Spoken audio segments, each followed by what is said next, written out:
Okay, so I think I got part of it cut off here. Acidity is measured on the pH scale. Acidity of a substance, pH equals negative log H. So don't worry, we don't really need to know too much about science here. The mathematics is the part we need. A substance has a pH of 6. So if we plug in 6 in here, we have to solve for H, the value of H. Okay, so we can use the fact that a logarithm looks like this. B to the y equals x when a log base b of x equals y. So the base here is 10 because it's a common log. Okay, when you don't write out the base, that means you're using common log, which is a base of 10. So our b is 10. Oh, actually, sorry, before we do that, let's make it look like this formula. Let's divide both sides by -1, okay? So now it's -6 equals log h. So now when we take the log and we rewrite it as an exponential equation, it's 10 to the power of y. And so y is what your logarithm is equal to. That should equal h. Okay, because b to the y equals x. X is the argument of the logarithm, which is h in this case. Let's see what they got here. Okay, they have it in a different form. We have h is 10 to the -6.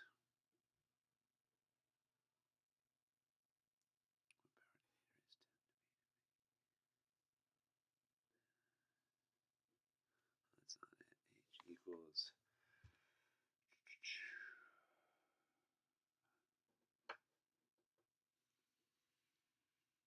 We have this up here. If you switch the order, log h equals -6. No, that's not the same as this. This is h times something log. You need to have an argument for the logarithm, so that one doesn't make sense. Log h equals -6. That's what we have in this step up here. We went a step further and found out what h was, but apparently we didn't need to do that. So sorry for those extra steps there, but they found out what log h equals. We found out what h actually equals. Okay, let's see. Different type of problem here. Small object with an initial temperature of 135 degrees is dropped into a tub with a temperature of 60 degrees Fahrenheit. So f of t equals c e to the negative k t plus 60. That's a c, not a parentheses. Okay. After 6 minutes, so when t equals 6, the object has a temperature of 85 degrees. Small object, initial temperature, 135 degrees.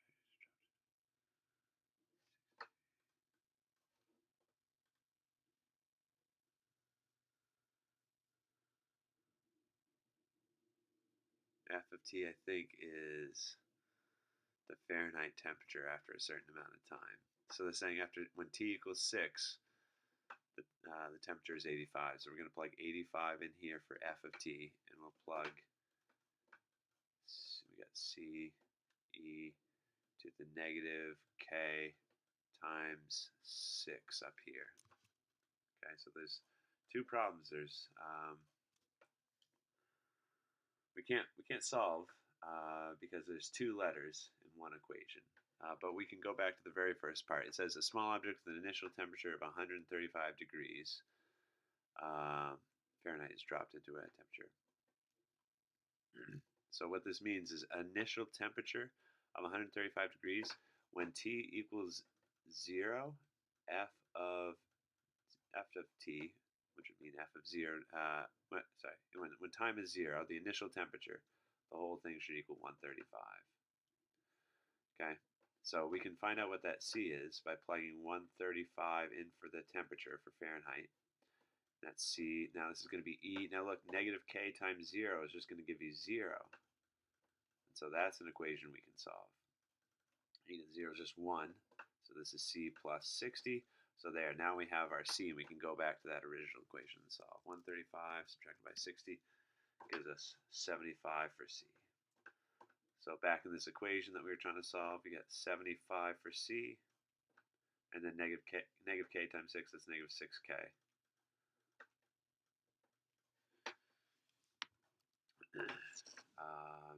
Yeah, okay, so now we can get k by itself using some logarithms here. First, subtract that 60 from both sides, so you get 25 equals 75 e to the negative 6k. Try to get the exponent by itself, so divide both sides by 75. So I get 1/3 over here equals e to the negative 6k. And now to get the k out of the exponent, you need a logarithm. And the logarithm that makes the most sense is a natural log, because the natural log of an exponent that's base e, those are inverse functions. They just cancel each other out. So this and this are going to be gone, leaves you with just negative 6k. Let's see. Round to 3 decimal places. Okay, so we're getting there. So now we can use a calculator for 1/3. So in my calculator, I've got 1/3 here, and then I hit natural log. So that's negative all that jazz.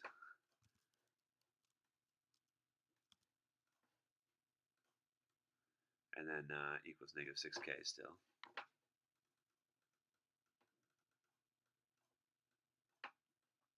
So to finally get k by itself, divide both sides by negative 6. So 0.183. So 3 decimals, 0.183. Okay, let's see what else we can do.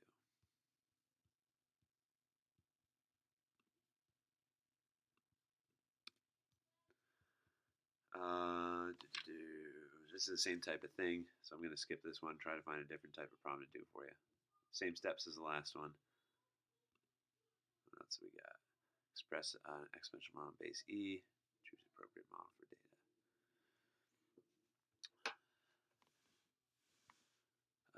Account earns 3% per year.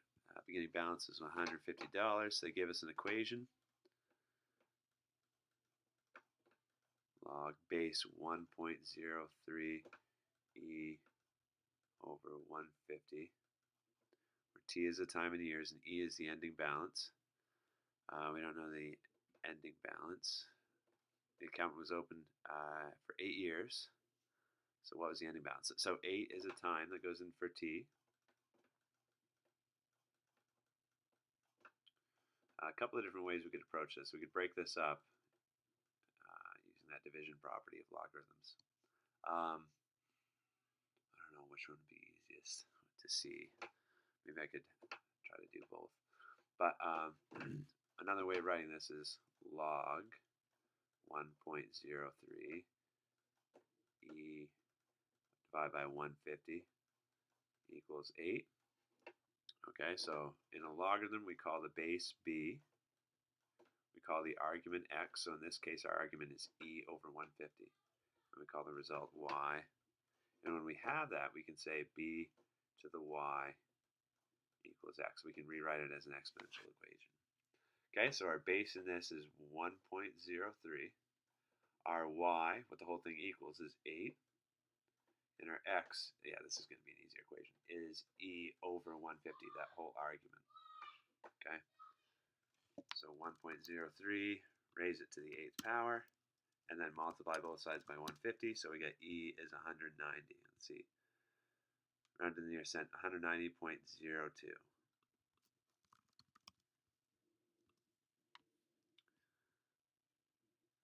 There it goes. Okay, let's see what else. What type of model is displayed here? So if something's linear, that means it increases by like +2 every time, or decreases by +2 every time. Okay. If something's exponential, then it increases by like ×2 each time. The other way you could do this is you could try to come up with an equation for how to get from one point to the other. So let's check the linear. That's the easiest one. You go up 1 unit on the x, 7.94 for y, subtract by 2.73. That means we increase by 5.21. So we're at x equals 2. If we try to add 5.21 to 7.94, that gives us 13.15. Doesn't give us 10.9. So it's not linear. It's not increasing by the same amount each time. If it's exponential, here actually, an exponential graph should look like this, where it never stops climbing, okay? Or it could look like this if it's a exponential decay, where it it keeps going closer and closer to some minimum. Okay. We also have logarithmic functions. Looks like this. It doesn't keep climbing. The rate of growth slows over time. Okay. It doesn't keep increasing at a faster and faster rate. It keeps increasing, but at a slower and slower rate. Okay, so if we plot 1, if we got to go to 18, so let's go try to go by 2s. 4, 6, 8, 10, 12,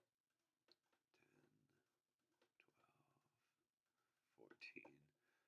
This will be enough. Okay, so 1 on the x, 2.73 on the y puts us right around here. 2 on the x, 7.94 puts us a little bit below 8. 3 on the x-axis, 10.9 puts us right around here. 4 on the x-axis gives us at 13.6. 5 on the x-axis puts us at 14.8. I should make these dots a little wide, and these a little wider. And then 6 on the x-axis, that's 16.17. So it's starting to make that logarithmic graph that I just drew, right? It keeps increasing, but it's at a slower and slower rate. So the other way of doing this is trying to use the points to actually make an equation in logarithmic form and see if it works out for the other points. But that just making a graph is a quicker approach. Okay, I think I covered this in a different video too. But let me know if you want me to do another one of those. And then same thing for this one, plot the data points. Okay, so I think we've covered one of each type.